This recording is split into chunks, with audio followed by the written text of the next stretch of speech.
Ooh, hello. Can you guys hear me okay? Hear me, see me? Let's see. My emails went out. Oh, here we go. I see some folks are here. Who do I see here? Oh, Starlin's here. Hello. Vivian. Hello. And Robin's here. Hello. If you're first time here, well, even if it's not your first time here, share where you're joining us from. I would love to know it, and it also makes it easier to get to know each other once you're in the chat, right? Because you see someone that's like in a neighboring state or country, perhaps, and that's always fun. And we have Sandy's here, Lisa, Nancy's here. Lisa's from South Dakota, awesome sauce. Kathy's here from Florida. Caroline from Tucson, and Christina from Texas. So my email was supposed to go out way ahead of time, but I guess there was some, there's like all these little tech gremlins, and then boom, and then a duplicate went out. So those that have subscribed already to the Crowning Star Sewalong email segment, so that you get all the updates, you guys got notifications. One was a duplicate, just to let you know that we're live today, and there was a download in the email for you too. So if you haven't signed up yet, make sure you do, so you get all the updates and goodies that are related to the sew along. And I see some more folks. Oh, Deborah's here. Hello, Deborah. And who did I miss? And Vivian can hear. Awesome sauce. And Christina from Texas. Hello. Shelly from super sunny Indiana. It's sunny here too in California, but we're supposed to start getting rain today in the afternoon or starting tomorrow. It's supposed to rain for like a week and a half or so straight. It's nuts. Crazy, I tell you. Let's see. And Susan. Hello, Susan. Long time no see. Well, I'll see you Thursday. And then who else do we have here? Carol's from Baltimore. And we have Kathy from Windy, Washington. Jenny's from Colorado. And Nancy. Tried to sign up, but it wouldn't go through. Try again, because there was something going on with the platform where my website's hosted. So that might have been why it stopped. So I would just try it again. Oh, very, very windy in Pennsylvania today. And Carol is from South Carolina. See, I love how everyone's from all over the place. Oh, Zaza from Scotland. I think you're the furthest away today, Zaza. Maybe. We'll find out. Dun, dun, dun. And we have Amy from Pennsylvania. Oh, see, Starling's got some rain tomorrow too. See, yeah. I think we're all getting a little bit of rain this week. And Linda says, almost summer again in Texas. It was really nice this whole week, like 70s during the day, and then it got like in the 50s at night. So it's a big temperature drop, but it was nice during the daytime. A little too cold at night, but daytime was really good. So, those of you that were you able to get the download from me, those of you that got the email after you have signed up for the special sew along. Let's see. Oh, Jennifer, hello, from your next door Bloomington neighbor. Hello, we should meet up, like in person. See if there's any Southern Californians here that we could sit and sew together. That'll be fun. If you missed it, if you go to my website, let me go and look real quick. Where's my website? You'll now see an official sign up page for the sew along. Better late than never. I figured maybe we should not have the sign up sheet separately this time, but then I thought maybe it's easier because then I can just email you all stuff that you need instead of giving it to everyone that's not even interested in the sew along. So that'll help us keep it more specific, I think. So if you go to my website, I'll show you my screen real quick. Where are we? I did this. Close that. Yeah. And screen sharing. See? So if you go to my website, let's do this.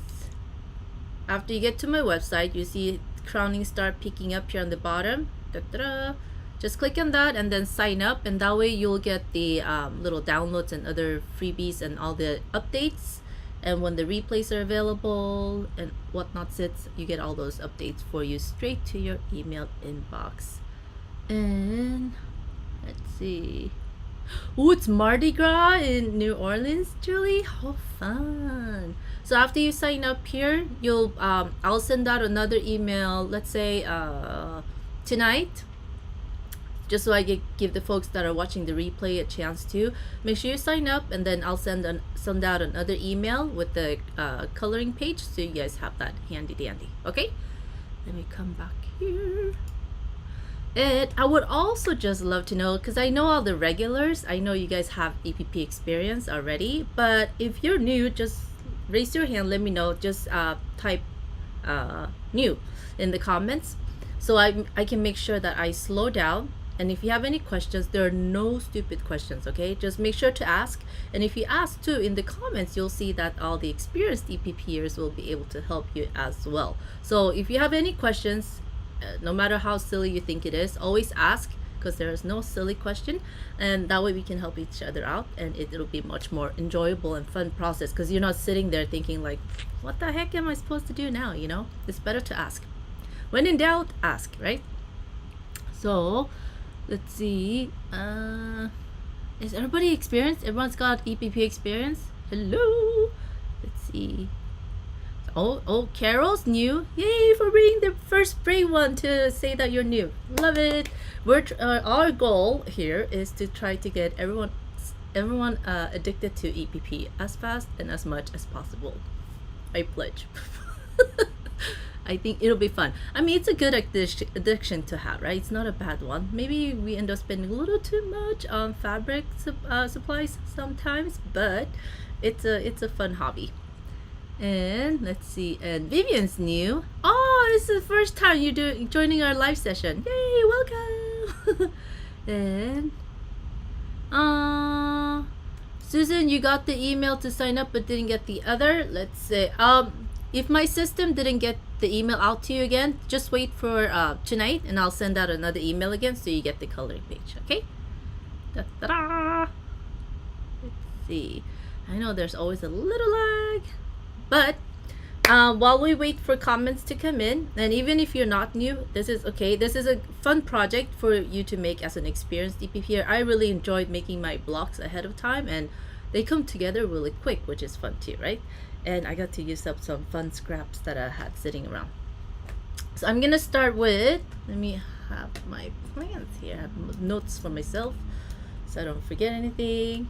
Since most of you are experienced, I'll just go through this the supplies real quick, because I get the same questions in email, so I figured I'll answer them here so that everyone can participate too. Oh, and Sandy's new too. Caroline's only done Hexies up until now. That's awesome. Hexies, you never go wrong with Hexies. They're so fun. And Sandy's only done a small Hexie project so far too. Okay, awesome sauce. Well, if you've done Hexies, you'll be familiar with the center part of the crowning star. It's a big hexagon, right? So you're off to a good start. All right, so I'm gonna share my screen here overhead. Let's see, where am I? Dun-dun-dun. There we go. And then we don't need to see this. And so the number one question I get all the time is, what type of needles should I use? And if you're new to EPP, I always recommend try all the different types of needles that you hear people recommend and see which one you prefer to use. I love these, right? But after you try them, you might not like them so much. You might like a different type of needle. And if you look in the comments, all my experienced EPPers, let me know what are your favorite needles. It's a very personal choice, I think, and that's perfectly fine. There's no right or wrong needle. If it glides through the fabric smoothly and if it's comfortable in your hand, that's all that matters. So these are the ones I usually use. These are just two different brands. But as you can see, they're just Milliners size 11. One is by Richard Hemming and Son, and the other one is called John James. These you can both find on Amazon. I'll put up a blog post with links so you can just click through and look too. And most quilt shops carry either one or maybe both of these two. And if you ever go to a quilt shop, that's a good time to like pick up and, you know, get a stash so that you have some always ready when you need a needle. And these ones, these are quite long and flexible. They after I used them for a while, they used to tend to bend a little bit, like they get a little flex.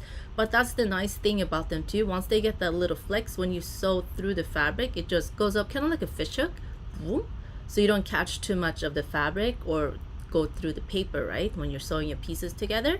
The reason I like the black gold applique sharps is that one's stiff. It's, if you're working with a little thicker fabric too, or you don't like needles that have any bend at all, then I would recommend these. They're like a little steel rod, but they're super sharp. And I would recommend start with the variety pack here, size 9 through 12. See which size you like. And as you can see, I have my, oops, what is that piece of pink thread? Like thread everywhere. So after I tried the 9 through 12, I found that I like the size 10 the best. So I just buy the size 10 now. So it's always good to experiment. And I'll still experiment too. If someone says, oh, these needles are really good, you know, curiosity, right? I gotta try it. But I still keep on going back to these. So always experiment with different needles. We'll see, yeah, let's see, we see the comments here. Let's see. Oh, Christina's first time with DPP2. Awesome sauce. And let's see. And Julie said, the needles that work in the needle threaded by Clover are the needles I like. You know, all of these work really well. And the needle threader Julie is referring to is this one. These come in different colors. It's a desktop needle threader. So you just drop your needle in there, put your thread, and then you push the little handle here.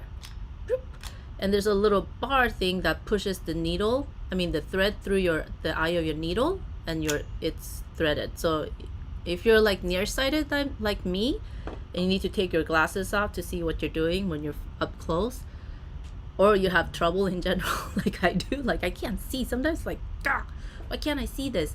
Or if it's just a needle that has too small of an eye, try this. It does not work universally with all needles. If the eye is too small, the little handle thing that goes through the needle won't work. But so far for these, it's worked fine.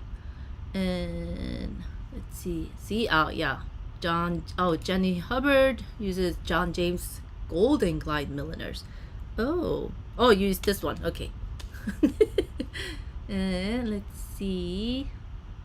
See, yeah, Lisa uses the needle that's working for me that day. Yeah, that's perfectly fine. I've actually used needles that come in those little sewing kits. There's emergency sewing kits. They're not always the sharpest in the lot. They're a little dull sometimes, but when you're in a rush and you need something because you just gotta stitch it, then it works too.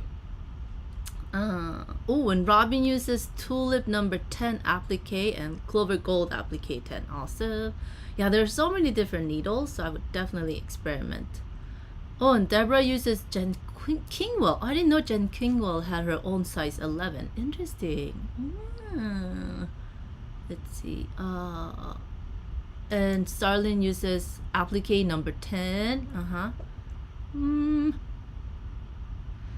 Awesome. I think I got all the comments. Let's see, as far as needles go.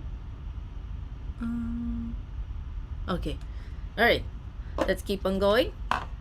So these are your needle choices, but whatever you have at home, just start off with that. You don't need to, stop the process because you need to buy a needle. If you got a needle, if you've been sewing at all, or you have a quilter at home, go grab one of their needles and play with it.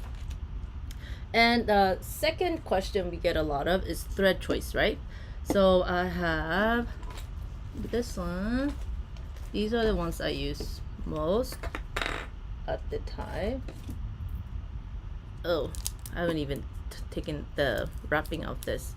It comes off really nice with the wrap on. See how, can you guys see? Once you get the little tail, Let me put that. You can just keep this wrap on so your cone doesn't get dusty. Ta-da. Okay, so these are bottom line superior thread. I think this will show easier. Let me move that up. This is a polyester thread and it's 60 weight. It's quite fine, as you can see, like that. It's very thin. But if you're not a fan of polyester, then I would recommend Orifil 50 weight. And these are all the little smaller spoons of Orifil. And I just use a white 2024. Most of the time I use a white thread, but I played with this for like black fabrics and it's really nice because it just blends in. I know Starlin is using silk thread now.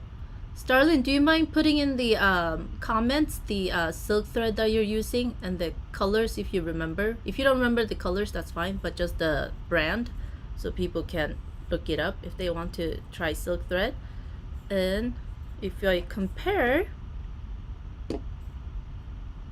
the polyester and the Orifil, which is cotton, see how much thicker it is? It's a 50 weight and the left one is a 60 weight. Right side is 50 and left is 60. So you can see there's a big difference in the thickness of the thread, but it's really a personal choice thread wise too.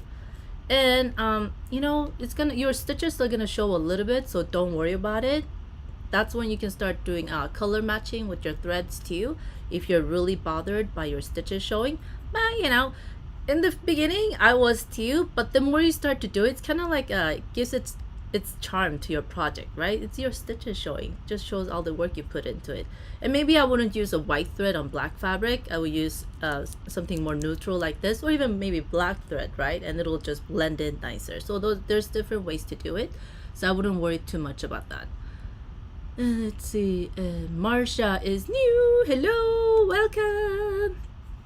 All right, so we talked a little bit about thread and a little bit about needles. If you guys want to learn more in depth, we cover that in a whole module inside the EPP Academy too. All right, so let's get moving. So the coloring page that you'll be getting in your email after you subscribe to the Crowning Star Sewalong is this one. So it has, even if you're just doing the single block, I would just utilize this if you want to. You don't really need to, I guess, if you're just doing one or two or few blocks. But it's a good way to kind of get your bearings as far as where you want to place your colors. So that's where we have this coloring page. And let's see the templates that we'll be working with today. I know I have them here. So the main pieces of the Crowning Star is the center hexagon. And then we have squares and diamonds going around it. And then we have two pieces that are bespoke pieces to this block, and these are designed by me and you won't find them elsewhere. This is the Crowning Star jewel. That's why I guess looked like a variation of the jewel, right? Crowning Star jewel, and these the Crowning Star edge pieces that'll make your block into a completed hexagon. So we have these like so. And once you get the once you sign up, and I'll send you the email with the coloring sheet attached to it tonight to give everyone watching the replay again a chance to get signed up before I send that email out. And what you want to do is grab, let's grab a few coloring pages, pencils. And then you can start to color in the pieces the way you want to use your fabrics. Even if it's a printed fabric, kind of picture the main color in the print so you can kind of get an overall visual of where you want to place your colors, right, in your block. And if you notice, let me grab one of my sample blocks here. In one of my blocks, I decided to do all the center hexagons in white and all the Crowning Star jewels in white too. And then I went scrappy with everything else within it, right? So what you want to do, we get this. I might just make sure that I get all my square. I'm just going to color real quick. As long as I'm within the lines, right? It's fine. Yes. Like that. And just so we have a little contrast, I'm going to say I want all my diamonds to be blue. Oop. like so. And let's see, and then I just say, let's say I want all my crowning star edge pieces. I'm gonna do them in two colors, light and dark green. So this is just a quick, easy way for you to kind of play with the colors and have fun. This is, I think, a step in your process that you should enjoy and just take time playing. And I think it's easier to play with coloring on a coloring sheet rather than taking fabrics and then like, oh no, I don't like it.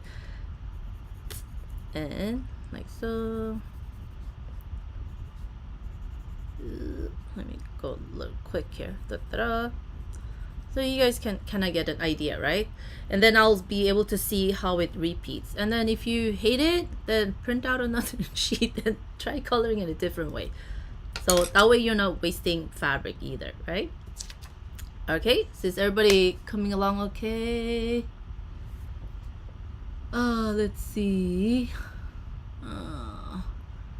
Nancy, you can't download the pages. Which page are you not able to download? Let me know in the comments. And she uses polyester thread. Oh, okay, here.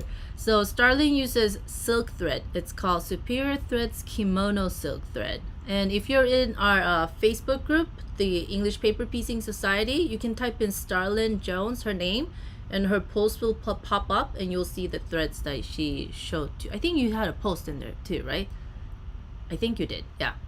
And let's see, and let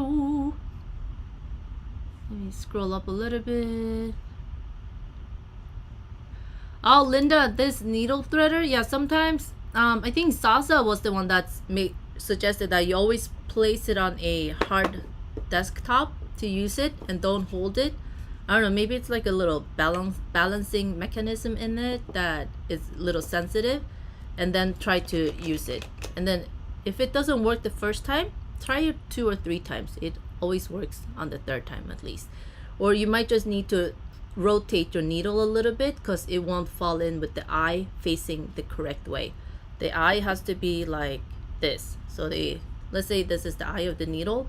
It has to face that way. If it's a little crooked like that, then the little mechanism, the arm, won't be able to go through to thread the needle for you. Let's see here. Oh, Nancy uses Tulip Big Eye from Hiroshima. I haven't tried the tulip ones yet. I might have to try to pick up a few and see if I like them.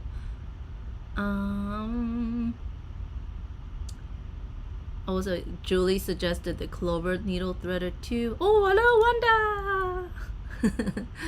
Let's see.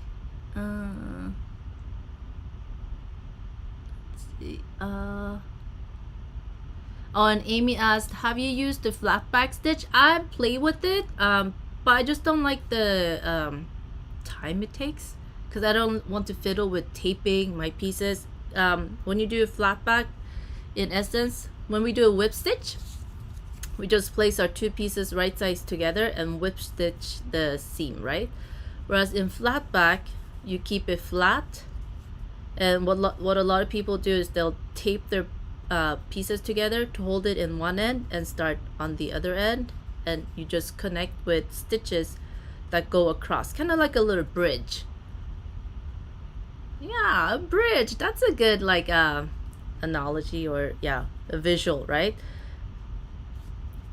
So whip stitch, we wrap around the fabric, and whip stitch, we make a little bridge between the 2 pieces, so that once you flip it over, you don't see the stitches on the side. I think the flat back is nice if you're making for curved pieces or for wall hangings or decorative items that are not going to be used a lot or be tossed in the washing machine. Yeah, for like artwork pieces, yeah, flat backs is a nice choice, but for everything else, I would stick with the whip stitch if you can. It's just a stronger stitch overall, and it'll hold up over time as you're washing and drying and tugging and using. Let's see. But like everything else, always experiment with the type of stitches. You might love it. I'm just so. Oh no! Oh, Teresa had her elbow surgery last Wednesday. Oh, I'll be going bonkers too. But relax and let yourself heal now, and then you'll be back at it in no time. Hope you, yeah, hope for quick healing for you. Hope it's not painful. That's number one, right? Let's see.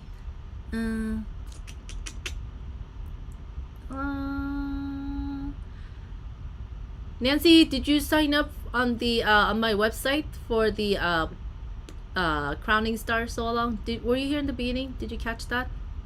If you go to my website, there's a little box where you can sign up now. And then tonight, just so I can make sure that everyone that's watching the replay too, folks that are at work or they don't have time to watch with us at noon, today, so that I can send out the email to everyone that has the coloring page attached. So make sure you sign up before, let's say before 6 o'clock tonight. 6 tonight, so that'll be 9 Eastern. Yeah, so that should be plenty of time, I think. And oh, and here it is, stitches. I just see hand pink waving. I'll wave back. Let's see, and Becky's here. Hello, Becky. Okay. Oh, okay. Zaza said the Bohin needle threader is supposed to be the best one. Oh, okay, cool. If anyone's tried that, let us know. Let's see.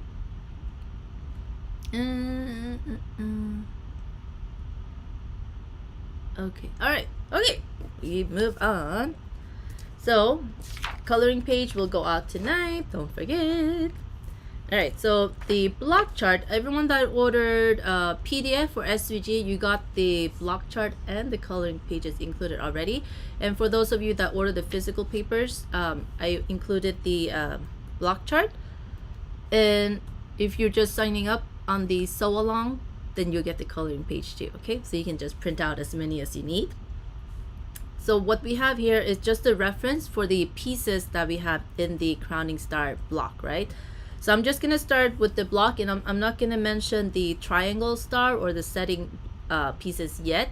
We're gonna work on these first, and after we work on the full block, we'll work on the half block, and then we'll work on the triangle star, okay? So just so you know, all the pieces have a name, and they have a letter, and they all correspond with the acrylic templates too. These ones, I put a 1/4 inch seam allowance on them. And so you can see template A, that's for the hexagon, right? Center hexagon. And then we have template B is the square. Where are you? There we go. Like so. And then we have the diamond. Like that.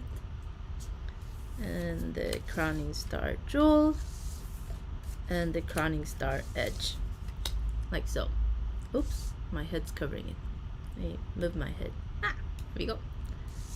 Okay. Let me move these pencils out of the way. If I'm going too fast, let me know too. But I think I'm going at an okay pace. So we got all these 5 pieces. Those are the main pieces in the main block, right? And as you can see, you'll need 1 hexagon, and you'll need 6 squares, 6 diamonds, 6 crowning star jewels, and 12 of the crowning star edge pieces. So that's what you'll need for each full block. So then we got that sorted. I'm gonna put that away.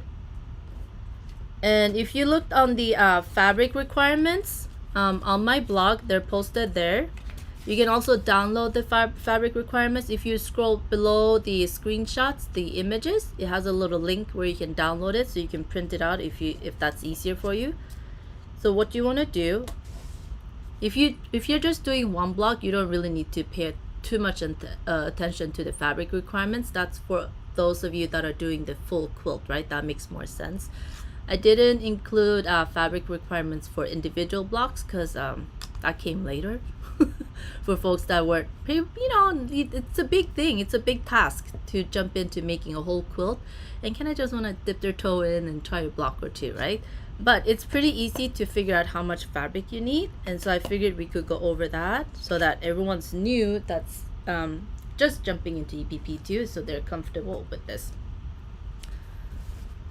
So I got my scrappy piece of fabric here, so I'm just gonna take my center hexagon, I'm just gonna place it, and if you don't have acrylic templates, you can just kind of eyeball with your paper template and decide if you want to add 1/4 inch seam allowance or 3/8 of a seam allowance. Okay, so that's your choice. I like a 1/4 inch, so that's what I'll be doing, and I'm just gonna trace it.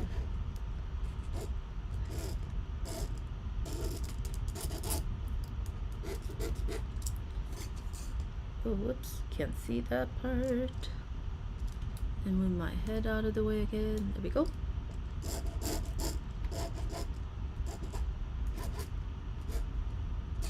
I'm gonna make it a little darker so everybody can see. So now you see the outline, right? And then I can just grab my scissors and cut the hexagon out.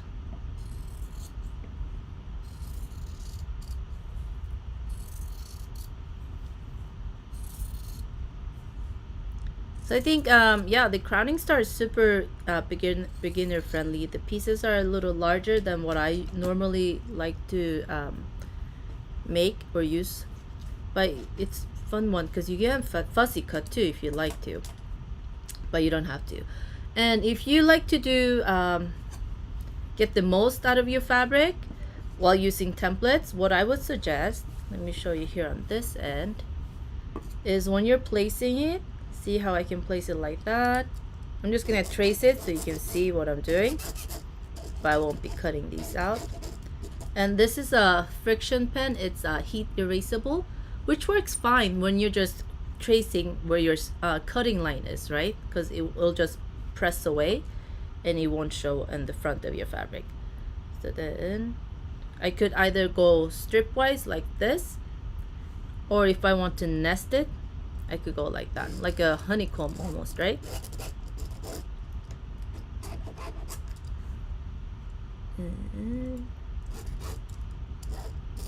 I'm just doing it roughly now, and then you can keep on tracing as many as you need. And if you want to just do the strips, then I would follow the fabric requirements. And for the I included the fabric requirements with the 3/8 of a seam allowance, just so you have a little wiggle room in case you cut wrong or you need to, you know, shift a little piece here and there because you want to include a certain aspect of a print.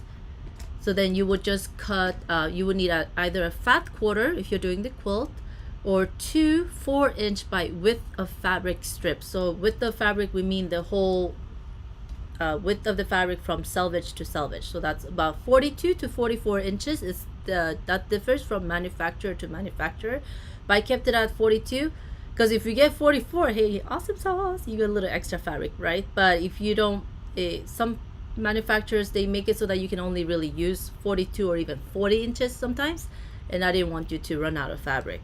So 4-inch strips, or you can just get a fat 1/4, or if you're just making a block, just trace one or eyeball one hexagon so you can cut it out for the center fabric. Is everybody okay? Am I talking too much? Let's see.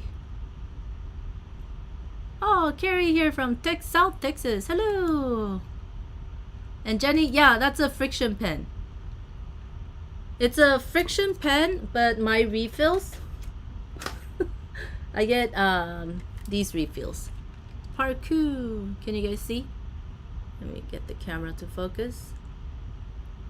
So these refills are available. I get these from Amazon too, and then when one runs out, I'll just refill it. It fits. It's the same size barrel, so it fits inside the friction pen. It's a prettier blue too than the friction. I just gotta share that because color is important. Let's see. Yeah, Nancy's have a 3/8 of a seam allowance. Yeah, so you're still fine with the 4-inch strip for the hexagon, Nancy. So at this point, if you're making the quilt and you know all your centers are gonna be white or one color or one particular print, like I did for all my 13 blocks, I would just go ahead and cut all your 13 hexagons now, and then you're done with the hexagons. Let's see. And those strips, they include the half hexagons that you need too for those of you that are making the quilt. So I'm jumping between folks that are just making one block and those that are making the whole quilt. Is that confusing? Maybe I should just stick to everyone that's making a quilt. Let me know.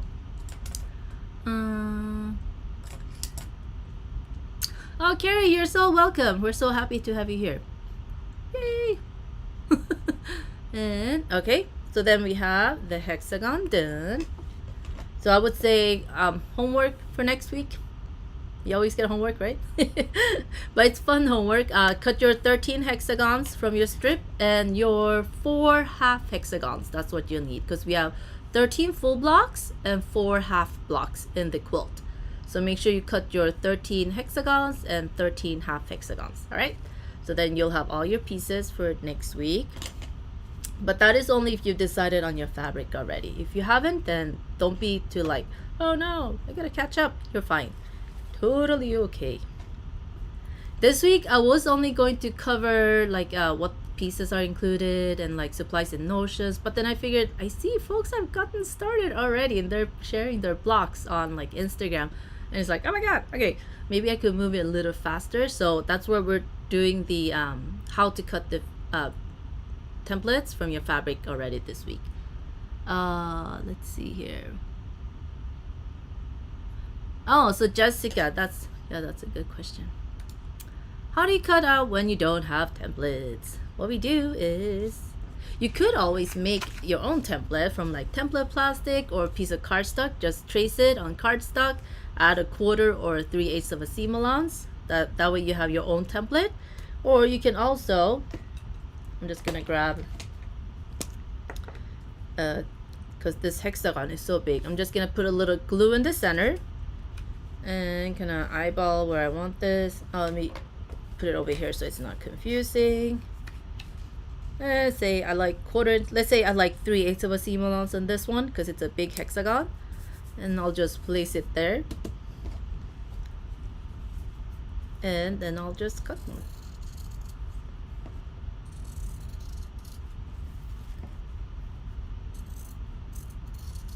Like so.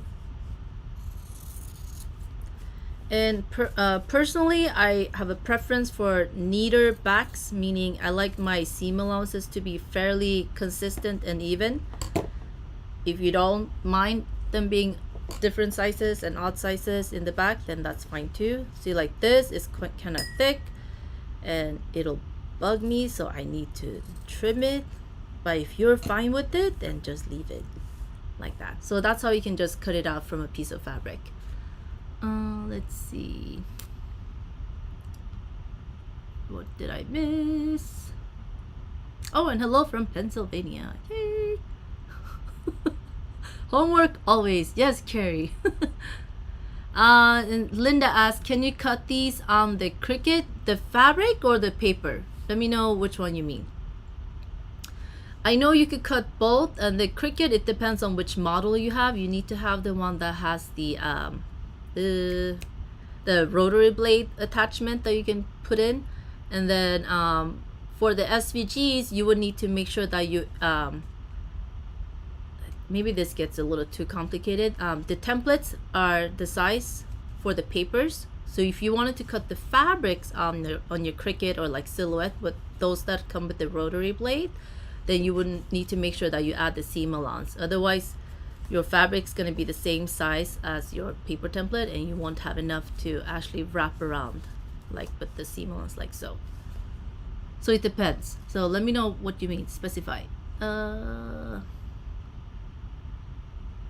and Salsa asked, I'm struggling with my SVG layout. How did you lay them out in the PDF? I squeezed in as many as I could. Zaza, if you ask me on Thursday during our social hours, I can show you my layout so you can kind of get an idea for how you can place them. And you're using A4, right? A4 paper? Just yeah, ask me on Thursday during social hours.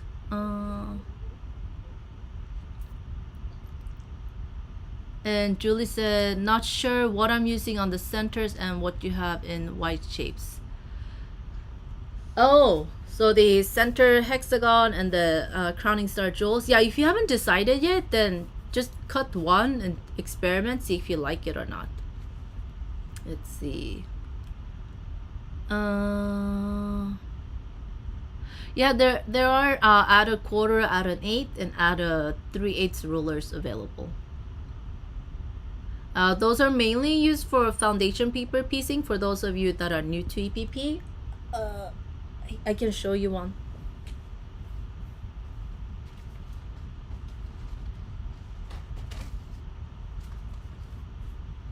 So for foundation paper piecing, you need to add the seam allowance to the back of your fabrics as you're placing them, right, on your papers. So this is one, add a 3/8 ruler, and as you can see, it has a lip here that's 3/8 of an inch wide, and these come in the 3/8, a quarter, and 1/8 of an inch.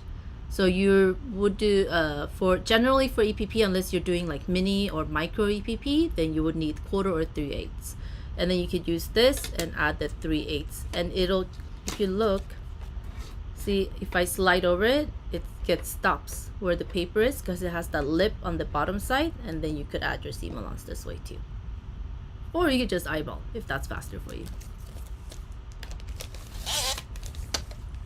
And these are also available on Amazon.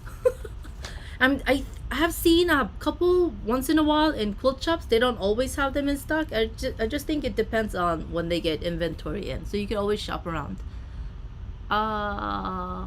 Let's see.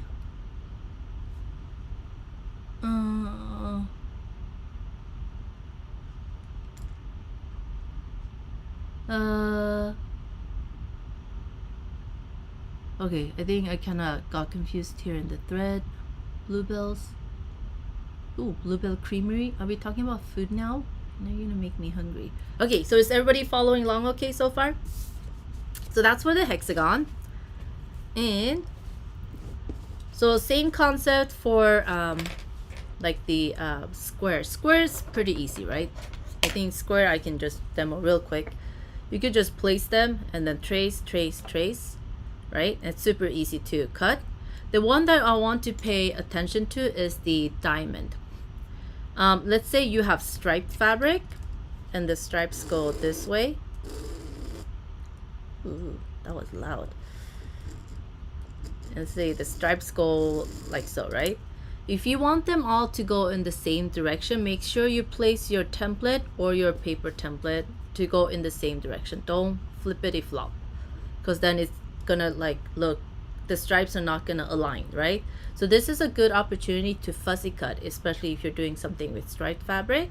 And another way is that diamonds, you could cut them like so, and again you could nest these as you're cutting them. This is one option, like that. I'm gonna iron this piece after I'm done so all the markings disappear. But the directions for the quilt we have is to cut strips, and it's by placing your diamond templates that way. So you would trace them lying down to one side, but if that interferes with your layout, how you want the fabric print to look, because this is an overall print, it doesn't matter how I place my template, right? These little bubbles, they're gonna look like they're even bubbles no matter which direction. But if I had a striped fabric, I might not want the stripes to go across like this in my diamond. I might want them going across this way, right? Then I would need to place my template like so, and I'm tracing it. Does this make sense? This is like a little mini fussy cutting lesson, just so you don't make the mistake before you cut into your fabric. Let's see.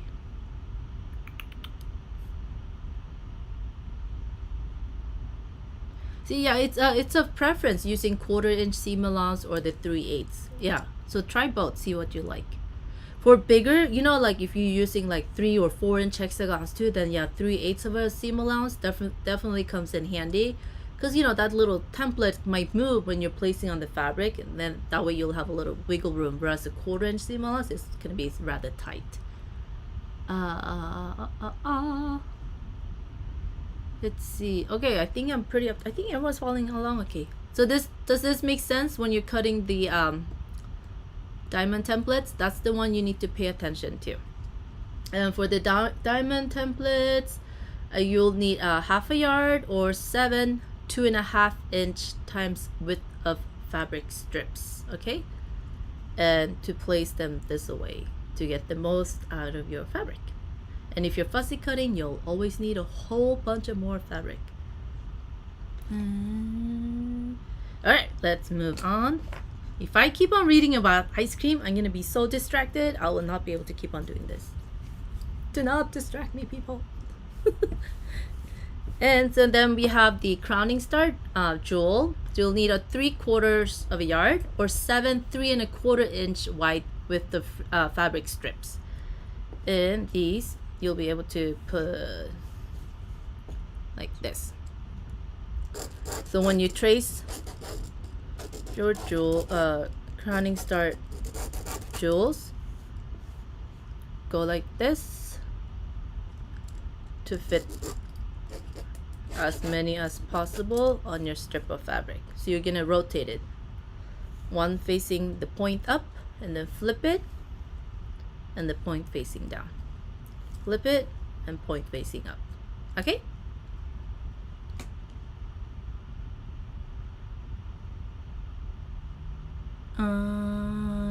Starla said the smaller template you have, the less fabric you want. Yeah, if you have 1/4-inch seam allowance, you'll need less fabric, versus if you're using 3/8, you'll be needing more fabric, definitely. Oh, Susan Williams is fussy cutting. I can't wait to see. You must share in the Facebook group so we can all see what you're doing. And Carrie, you're not behind. You're A-okay. Lots of folks are still placing orders today. In the morning, a whole bunch of orders came in, so those will probably go out tomorrow, or what's today? Tuesday, Thursday. And can you believe the post office was closed yesterday? I was so sad. I was like, oh no, I'm here with packages and they're closed. But it went out this morning, so we're A-okay. So yeah, you're not too late. This video will stay up too, so you can catch up. So let me know if I'm going too fast. I want to make sure that even if you're a beginner, you can keep up. And if you're advanced, you can take off and then be like, okay, I know what to do now. Ciao. But no, we want you to still participate. Don't go anywhere. And we want to see what you're making with your blocks too. All right. So those are instructions for how to trace the Crowning Star jewels. And oh my God, I forgot to cap my glue. Kayla's gonna tell me something. And the Crowning Star edge. This is the one that is a tricky one. If you don't pay attention, you're gonna have a lot of templates facing the wrong way. Hint, hint. We don't want that, right? So if you look here, so this is the Crowning Star edge. See how it has a right side, and watch, I'm gonna flip my template and it has a left side. So it's mirrored. So make sure for your paper templates, whether you hand cut, SVG cut, or you pre-order your paper templates, when you get them, split them in half. Okay, so you have half going one way and half going the other way. If you make a mistake, you can always undo one and then recut it, right? But then maybe you won't have enough of that one special fabric that you wanted for your edge, right? So big alert, fire alarm, bing beep, boop boop. Make sure you mirror these two. Well, not these two. Make sure you mirror the Crowning Star edge pieces. Okay, so it has a left side and the right side, left and the right. For everyone in the back, it has a left side and the right side. Do not tell me later that you missed this point. Okay. Let's see. Is everybody following along okay? They know why you need to mirror these? Yes. It's the same template, same shape, just that you need to mirror them. Okay. And one way I like to make sure I stay on point and don't forget that I need to mirror something is that I'll put a little mark on one. I'll even put the mark on there, and I need to see the dot. So if I'm trying to let's do this. So when I'm cutting my fabric, I better make sure I see that dot, right? Like so. And then I'd be like, okay, I need one going this ways. Oh, let's see. Oh, I can cut one here. Let's cut there, see? I like acrylic templates because I can squeeze in between weird cuts that I've made in my fabric and make sure I still get the whole shape there with my desired seam allowance. Okay, so I'm gonna cut that out real quick. And also on the acrylics, if you have like a what are those whiteboard erasable markers, you can mark on it as well. And you'll notice that all the markings on the template, there's none in the center to make it easy for you to fussy cut. See here, whoops, camera right there. There's nothing in the center, it's all clear. All the markings are just inside the seam allowance. And see how it looks like it's upside down, the lettering. If I flip it, it's facing the right way up, right? So it says Crowning Star. So all the engraving is done on the bottom so that you can take a marker and mark on top, and it won't go into the engraved part. So that's one of the things I like about my own acrylic templates. Not to toot my horn, but you know, you start to learn things that you like and don't like in certain tools and notions that you get. So all the markings are on the bottom. So you can hear my finger going through the marking where it says Crowning Star, see? And everything in the center is clear, so I can take one of my whiteboard erasable markers or pens, and I can mark somewhere on the template if there's a particular fussy cut that I want to cut. Okay? Alright, so let me go back here. And whoop, clear that. So that's for the left side here, and I can see the dot, right?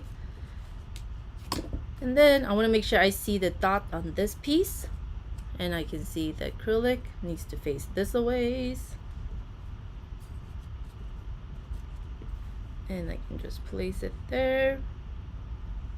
So the Crowning Star edge, template E, make sure you mirror half the pieces.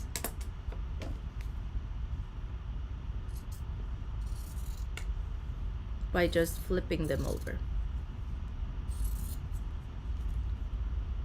Like so. So I think that's one nice thing when you start EPP with hexagons. There's no left or right or top or bottom. You really can't go wrong. So see how we have the mirrored pieces here, right? And now that I see the dots, I know I cut the right way.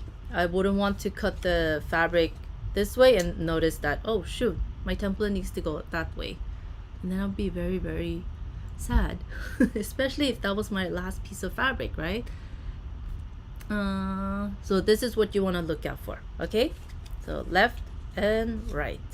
So for all my beginners out there, I think this piece is the trickiest, because I see a lot of beginners forgetting that they need to mirror certain pieces. So even for all you experienced EPPers, I bet when you see this, you'll be like, oh, template E, I need to mirror those. So I don't need to mention it to you guys. But if you're new, I want to just make sure I get a little toot toot, a horn, making sure that you do mirror these.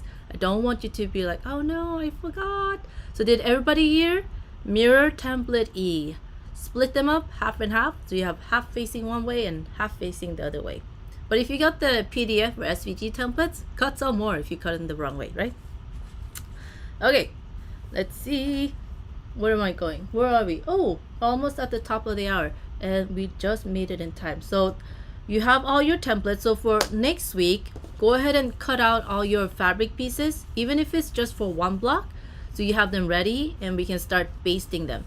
You can go ahead and start basting them if you are an experienced EPPer already. If you're not, I would suggest just cutting your pieces and wait, because I will give you basting directions to make sure all your tails are facing this way and that way, so they'll all snap together and they'll lay really nice and flat in the back. But you can go ahead and experiment if you want. So no worries there. So then I got my hexagon, my Crowning Star edge, and I need to cut my other templates. And I'm gonna make mine with I think I'm gonna do it with the Emily Bell, the sample blog I'll be making with you guys. And then I'll be sewing on my Brenda Riddle. I'll be piecing it together because I got all my blocks done for that one already. Woohoo! Let's see, instead of a question, wait, oh, Nancy said, Elise, instead of dot, you can mark left for left and right for right. Oh yeah, I just put a little dot because that's all I need to know to see that they're facing the other way. But if you want to write left or right, yeah, that's fine too. Anything is fine. You can mark with a little highlighter on the ones that you know it's going to be right facing, and don't mark anything on the left facing. Yeah, whatever works for you. No wrong way. Let's see. Yeah, Susan says, no, Carrie, you're not behind. I'm still working on my double wedding ring, so we'll be going back and forth. Oh yeah, we work on multiple projects. That's our motto, right? Work on multiple projects, not just on one. Who can just work on one project? We must work on many at one time. Let's see. If you have any questions, let me know. I'll be here for a few minutes. Oh, and I had one person email me a question about when they're using, I don't know about your Starlin, but do you find that your silk thread slips out when you're sewing because it's so fine and slinky? I had one person ask, how do I keep the thread from slipping out? So one option that you have is after you thread your needle, let's imagine this is a super thin thread that just keep on slipping out when you're sewing with it, right? Oh my god, I can't see. Hold on. Okay. Put my glasses back on. So what you could do, you could just knot the thread to your needle like a double knot here, and just leave a little tail.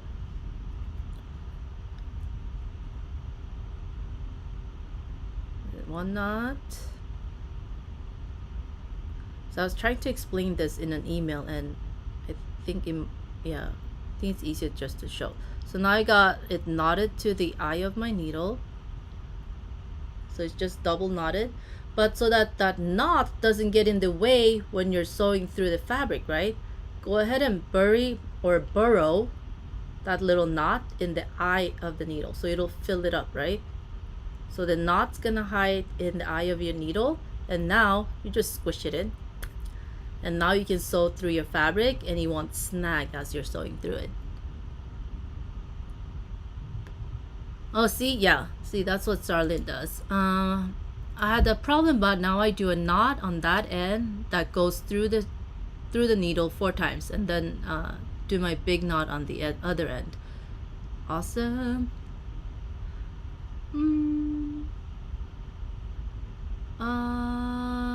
Let's see.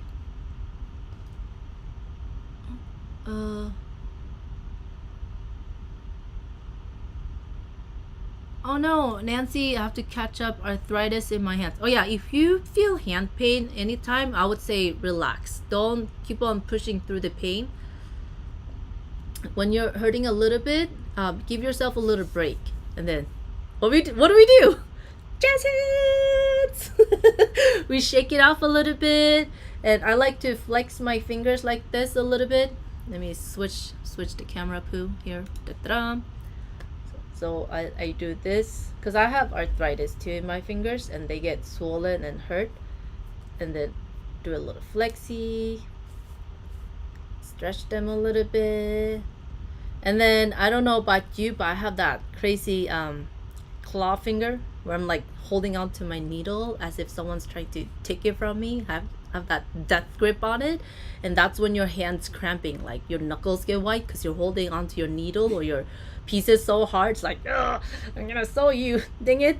Then you need to kind of take a break and be like, oh no, maybe I need to relax a little bit, and then just shake off your hands put them next to you, like let your arms relax and just shake it off a little bit. And if it's still hurting, then give yourself a little break for a few hours. And if it's really bad, for a few days. Because I don't want you to keep on doing it to a point where you're like, oh no, I can't sew anything at all now for months. I'd rather you take a little break in between, so that your fingers have a chance to recuperate and your hands don't feel so painful. Let's see.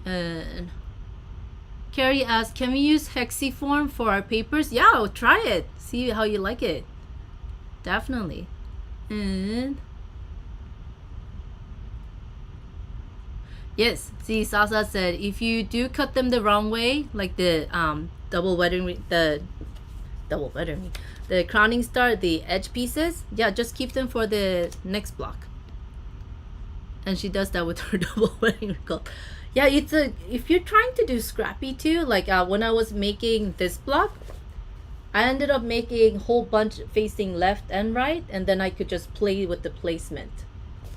And then I found that I needed more right facing pieces than the left, so I ended up making some more pieces. And let's see, who else do we have? Oh, Nancy says at the base of my thumbs, right here, right? Because you get that cramp from holding your pieces. And then just give yourself a little hand massage too. You got a lot of muscles and tendons in your hands, and they're all working very, very hard for us. So give them a little spot treatment. Massage them a little bit. Oh, thank you, Carrie. Thank you. I'm not sure how this works, but thank you. And Starlin uses compression gloves. Awesome. I still have to try that.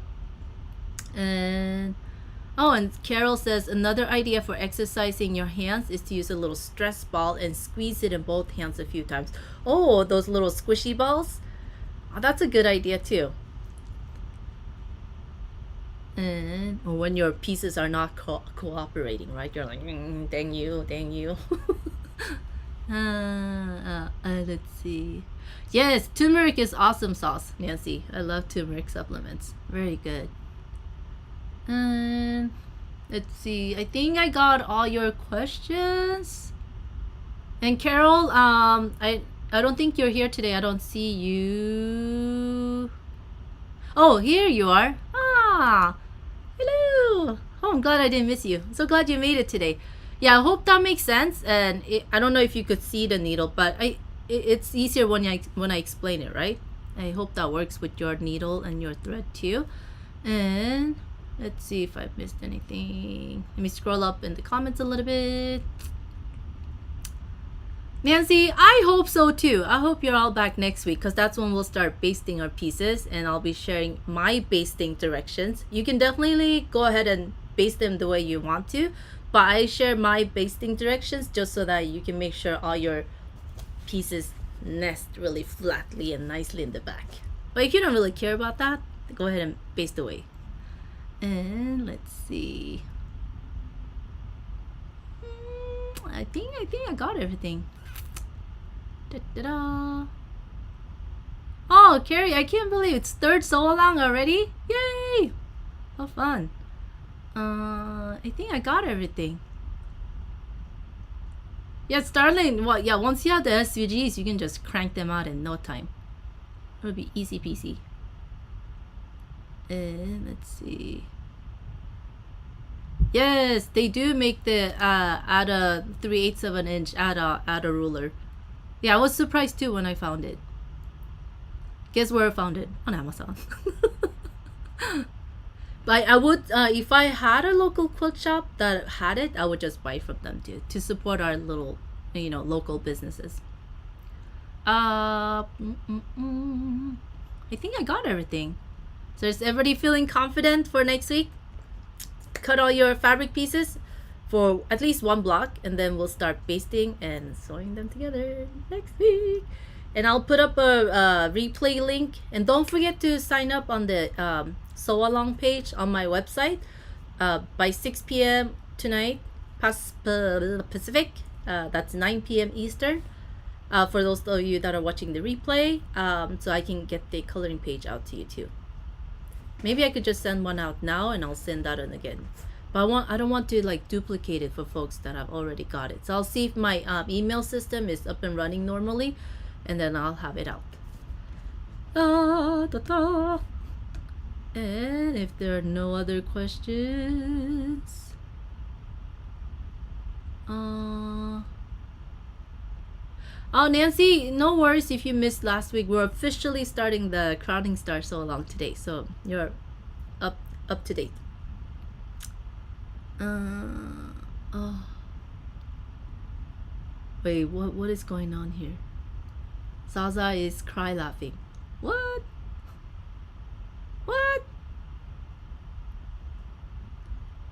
Okay, I missed something. Kara says, I also have arthritis in my hands, especially my right thumb. I use gloves for my arthritic hands. Ah, so you just wear it on your right hand then? Oh, that's a good idea. Huh. Starlin, you'll have to show us the glove you use. And Carrie, if you're in the Facebook group, if you have a glove too, if you want to show us, then go ahead and please do so too. And if no other questions, we will see you. I'll see you all in the EPP Society Facebook group. So please do share your fabrics that you've selected too. I'll put up a post up to share your fabrics that you're gonna use. I love seeing all the fabrics you're using. Makes me want to buy more fabric too, but that's a good thing. And it's just really inspiring, and to see what colors you're deciding to go with. And once you get the coloring sheet, if you start coloring those too, share it in the Facebook group. And I will see you live next Tuesday, same place, same time. And I'll see you inside the Facebook group. Until then, bye.